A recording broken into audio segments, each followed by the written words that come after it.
What is up, everyone? How's it going? So, obviously, it is 2020,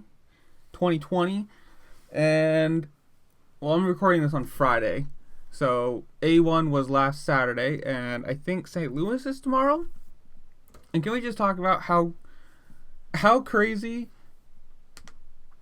A1 was when you have Plessinger, Reed, and Osborne out of the 450s, all having to come from the LCQ. Then you also had Mosman having to come from the LCQ in the 250s. Like, you had a lot of big names, factory riders in the LCQ. Like, things that obviously, if you're a factory rider, you shouldn't have to say or shouldn't have to do. New Year, obviously, you have Ferrandis with the number one plate. I think he ended up finishing second. He finished second. And if you watch the race, obviously you know that one rhythm lane, which hurt Faulkner by jumping into the tump blocks, and then the whole controversy of him. Did he cut the track? Yes. Was it safe for him to do it? Did he do it in an unsafe way? Should he have gone? How? Whatever your opinion on is, like, either he should have had to stop, turn the bike around while at the end of a rhythm lane, risk getting hit, or just stupid things. Like, yes, he cut the track. He lost 2 positions out of it. He lost a ton of time out of it. He didn't cut off Ferrandis, in my opinion at least. I think he did fine. Obviously, I know you're not supposed to cut the track. That's an obvious, but, like, whatever. Obviously, if you watch this, you would know Cooper came in first, Ferrandis came in second, Faulkner came in third, technically fifth, because of he got docked to 2 positions for him cutting the corner. So Craig came in fourth, really third. Mosman came in fifth, really fourth. Then you have McAdoo, Hartraff, Drake, Lawrence, Alex Martin, not Markin. I think at least this Cooper won. He might have. I don't think he's gonna be. I don't know how you want to say this. I don't think he's gonna be consistent this year. Maybe it's just me, but I'm betting it's gonna be between Ferrandis and Faulkner for the West title, because obviously Ferrandis won last year. Faulkner should have won last year, but he hurt his knee and da da da da. Craig. Hopefully, I like Craig personally just because I like him as a person, I guess. I don't know. I like his YouTube channel, so I hope he does well. I hope he gets a couple podiums, but the West is pretty boring to me. I mean, it's Cooper, Ferrandis, Faulkner.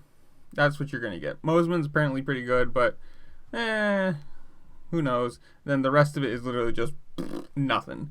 You've got 22 people out there, and 3, maybe 4 of them are actually, like,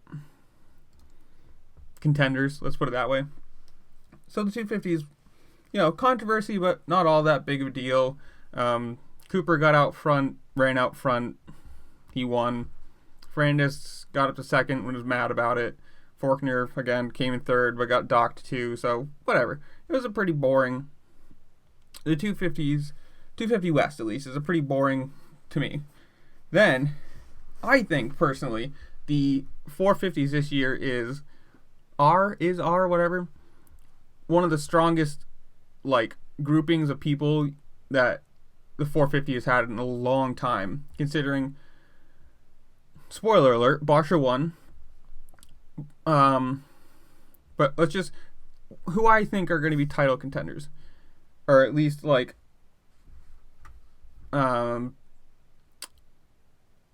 winners, however you want to say it. You got Anderson, 2018 winner. I think he's going to be good this year. You've got Baggett, who always is a player in this whole thing. You've got Roxon, who is apparently healthy again.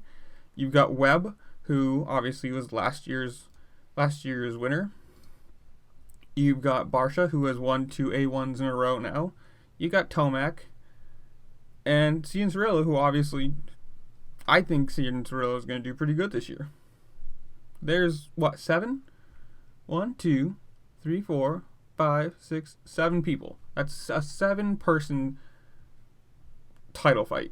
I mean, obviously, some of these people are going to get hurt. Other people aren't going to do as good as they normally do every single race. I mean, look at this race where Normally Tomac implodes at the end of the season, and this season I think he ended up like 7th.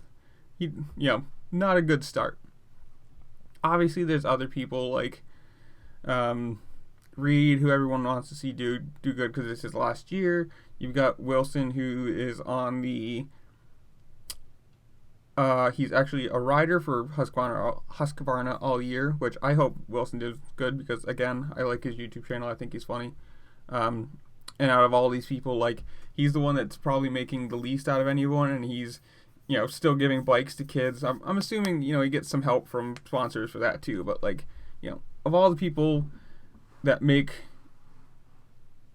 Tomac all the money he's made in the last few years, winning races and everything, and Roczen, all the, none of them are helping. So, whatever.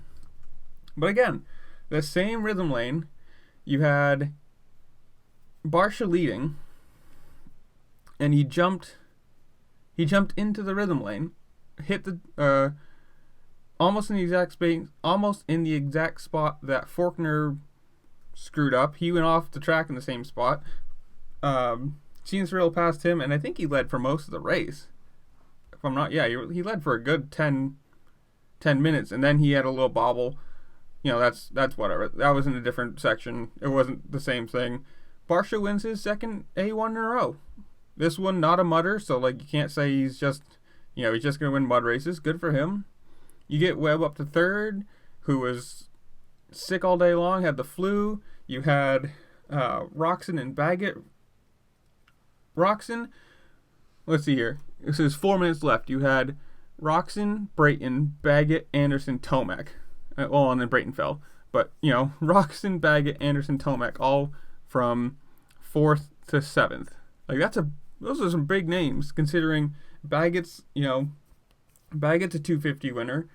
He won last year. But, good for, I don't know. Good for, what's his name? Barcia. I think good for Barcia for winning this and showing that, hey, I'm still a player in this. I'm not just a name that was good, whatever it was, 4 or 5 years ago. I mean, when you think about it, granted, he's kind of getting old. I mean, old for the sport, that's a relative thing. But you had all these people. I just think this is going to be one of the best years, one of the best Supercross seasons that they've had in a long time for how many people you can expect to win. I mean, Webb obviously coming in. We're going to rehash this, but Webb obviously coming in as the last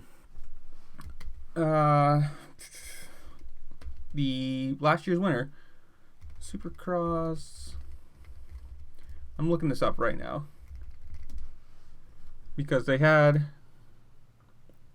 the preseason power ratings. Okay, so the 450s.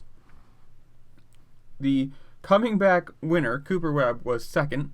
You have, in order, you have Eli Tomac, Cooper Webb, Ken Roczen, Cianciarulo, Anderson, Osborne, Barcia, Malcolm Stewart, Blake Baggett, Dean Wilson. Those are your 450s. And the West, like I said, is Austin Faulkner, Dylan Ferrandis, Chase Sexton. Chase Sexton is not a thing anymore because he broke his collarbone. So that's never a problem. Justin Cooper, Colt Nichols. I don't know if Colt Nichols is even in it. Jordan Smith, don't know. So yeah, you have Webb, who comes in as the last year's winner, who's not even the number one power ranking for the 450. Eli Tomac, who comes in as the number one, and he finishes 7th. Like, it's not exactly a bad finish, but when you're hoping to fight for a title, you don't want to finish 2nd or 7th in the first round. Like, you've given up a lot of points already. That's a good gap. I don't know. I just think this year is going to be really exciting to watch. If everyone stays healthy, you're going to have a lot of winners, a lot of different what's the word I'm looking for? A lot of different podium people on the podium. I think it's going to be one of the best years. If Roczen can stay healthy and not break an arm, if Anderson stays healthy, he's going to be fast. Baggett's always a top 5 guy. Webb, who showed last year that, hey, if you go to KTM, you're just going to win because it's KTM. Barcia, who looks like he's what he was back in 2013. Cianciarulo, who obviously is just, he's new. who knows? He might implode somewhere down the line. But for the first race, coming in second and leading half the race, good on him. Tomac, I'm not a Tomac fan. Hate me if you want. I don't care.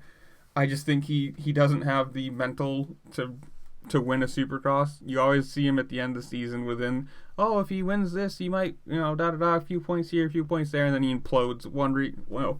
He'll win 6 or 7 races. I'm going to give him that. He's fast, but he's also going to end up 13th, or 7th or 8th or 9th, like in a bunch of other races, and you got to be consistent. I mean, you can say he's faster than everyone else, but you look at people that are in here. I mean, same thing for Roczen, I guess. He hasn't... Actually, did he have... I don't know if Roczen won a 450 championship. I don't think so. But it's just... That's the thing. You can be as fast as anyone in the world, but if you're not consistent and you blow up certain weeks, you implode and you end up, crashing or ending up 13th or, just failing bad, that's what's going to happen. And I don't know. I'm excited for this year. I hope it's a lot more competitive than last year or the last couple seasons where it's just like the same 2 or 3 people winning every single race. I hope you've got people winning races, coming in 3rd, 2nd, 1st, 5th, like all over the place. So it's a nice spread. And there's no Marvin Musquin this year because he tore his meniscus in outdoors and then had to go get surgery for it. So I think he's out all year long, which, again, I'm not a Musquin fan. I don't think he would have been a problem anyways. He would have been another one of those win races but implode somewhere. But yeah, so hopefully you're as excited for this season as I am, because I think it's going to be a great one. We've got St. Louis, like I said, tomorrow or today, depending on how you're watching this. Probably today, because I'll probably upload it tomorrow morning. But yeah, thanks for watching. Do the whole like, share, subscribe, comment, whoosy whatsy fun. Check the description below for my Instagram and my Twitter. And I shall see you all later. Peace.